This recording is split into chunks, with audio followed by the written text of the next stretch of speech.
വഖഫ് bill പാസാക്കി. മുനമ്പൻ ജനതയെ ഞങ്ങൾ രക്ഷിച്ചു എന്നൊക്കെ പറഞ്ഞ് മുനമ്പം സമരം ഇരുന്ന പാവങ്ങളെ ബി ജെ പിക്കാർ പറഞ്ഞു പറ്റിച്ചു. സമരം വിജയിച്ചു എന്ന് പറഞ്ഞ് മുനമ്പൻ ജനത ഞങ്ങളുടെ കൂടെയാണെന്ന് വരുത്തി തീർക്കാൻ കുറച്ചു പേർക്ക് മെമ്പർഷിപ്പ് ഒക്കെ കൊടുത്ത് നടത്തിയ നാടകം, അത് രാജീവ് ചന്ദ്രശേഖരുടെ ബുദ്ധിയാണോ അതോ വേറെ ഏതെങ്കിലും കൃസംഖിയുടെ ബുദ്ധിയാണോ? ഏതായാലും കൊള്ളാം, നന്നായി. പൊതുസമൂഹത്തിൽ ഒരു ചർച്ചയായി. ആ ബില്ലിൽ എങ്ങനെയാണ് മുനമ്പത്തുകാരുടെ പ്രശ്നം പരിഹരിക്കുന്നത്? ആ ബില്ലിന് മുൻകാല പ്രാബല്യമുണ്ടോ? ബി ജെ പിക്കാർ മറുപടി പറയണം. പിന്നെ പാവത്തങ്ങളെ പറ്റിക്കാൻ വേറെ ഇറക്കുമതി ചെയ്ത കുറച്ചു പേർക്ക് മെമ്പർഷിപ്പ് കൊടുത്ത് വലിയ നാടകം നടത്തി. ഇതുകൊണ്ടൊന്നും മുനമ്പത്തെ പാവങ്ങളെ പറ്റിക്കാൻ സാധിക്കില്ല. പിന്നെ വഖഫ് ബില്ല് പാസ്സായത് ആഘോഷിക്കുന്നവർ സ്വാഭാവികമായും ആഘോഷത്തിരക്കിൽ അറിയാതെ പോയ ഒരു കാര്യമുണ്ട്. വഖഫ് ബില്ല് പാസ്സായി ഒരു സെക്കൻഡ് തീരും മുമ്പ് സ്പീക്കർ ഓം ബിർളയും പാർലമെന്ററി ന്യൂനപക്ഷ കാര്യമന്ത്രി കിരൺ റിജിജുവും ആഭ്യന്തരമന്ത്രി അമിത്ഷായും ഒക്കെ ചേർന്ന് ഇവിടുത്തെ മെത്രാന്മാർക്കും ക്രൈസ്തവർക്കും പിന്നെ രാജ്യത്തെ മതേതര സമൂഹത്തിനും നൈസായി ഒരു പണി കൊടുത്തു. അത് വലിയ ചർച്ചയായില്ല. മാധ്യമങ്ങളൊന്നും വലിയ രീതിയിൽ അത് ചർച്ച ചെയ്തില്ല.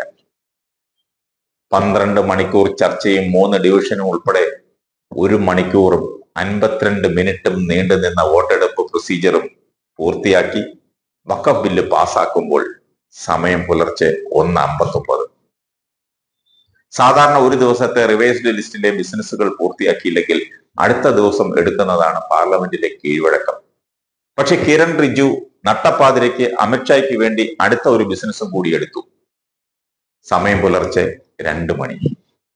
അമിത്ഷാ പ്രമേയം അവതരിപ്പിച്ചു. എന്താണെന്നല്ലേ പ്രമേയം? മണിപ്പൂരിൽ ഭരണഘടനയുടെ ആർട്ടിക്കിൾ 356(1) പ്രകാരം 2025 ഫെബ്രുവരി 13 രാഷ്ട്രപതി ഭരണം പ്രഖ്യാപിച്ചത് സഭ അംഗീകരിക്കുന്നതിനുള്ള പ്രമേയം. എന്തിനാണ് നട്ടപ്പാതിരയ്ക്ക് ഇത്ര തിരക്ക് പിടിച്ച് ആ പ്രമേയം പാസ്സാക്കിയതെന്ന് ചിന്തിക്കണം. കാരണമുണ്ട്. മണിപ്പൂരിൽ നിവർത്തികേട് കൊണ്ട് ബി ജെ പി മുഖ്യമന്ത്രി സ്ഥാനം രാജിവെക്കുകയും ഗതികേട് കാരണം നിയമസഭാ തെരഞ്ഞെടുപ്പ് നടത്താൻ കഴിയാതിരിക്കുകയും ബി ജെ പി ഉൾപ്പെടുന്ന NPP മുന്നണി പിന്തുണ പിൻവലിക്കുകയും ചെയ്തതോടെ കോൺഗ്രസ് അവിശ്വാസ പ്രമേയം കൊണ്ടുവരുന്നതിന് തൊട്ടു മുൻപ് രാഷ്ട്രപതി ഭരണം പ്രഖ്യാപിക്കുകയായിരുന്നു. അതുകൊണ്ട് തന്നെ സഭയിൽ പ്രമേയം അവതരിപ്പിക്കാൻ അമിത്ഷായെ സംബന്ധിച്ച് നിർബന്ധമാണ്. അതോടൊപ്പം മണിപ്പൂർ വിഷയത്തിൽ വിശദമായ ചർച്ച സഭയിൽ നടക്കാതിരിക്കുകയും വേണം. നടക്കുന്ന ചർച്ചയാണെങ്കിൽ വാർത്ത പോലും പുറത്തു വരരുത്.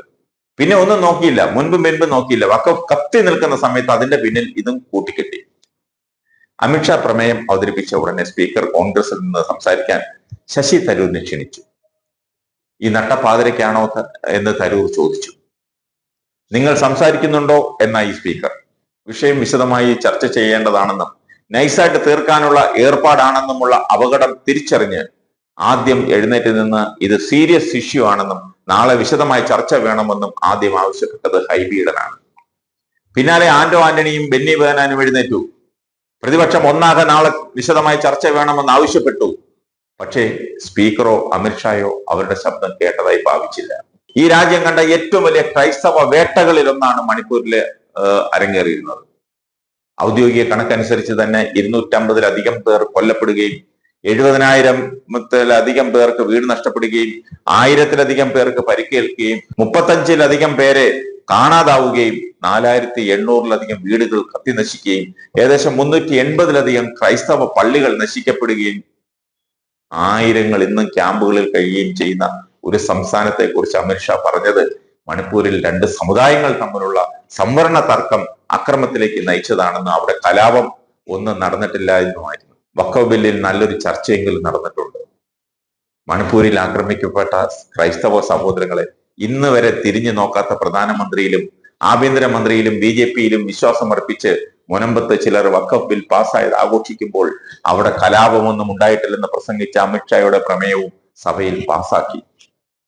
അതിനു പിന്നാലെ BJP-ക്കാർക്ക് മുഴുത്ത കശുവണ്ടിപ്പരിപ്പും ഹോർലിക്സ് ചേർത്ത പാലും ആപ്പിളും മുന്തിരിങ്ങയും ഈന്തപ്പഴവും കൊടുത്ത് സൽക്കരിച്ച സീറോ മലബാർ ആർച്ച് ബിഷപ്പിനും കൊടുക്കണം ഒരു ബിഗ് സലൂട്ട്.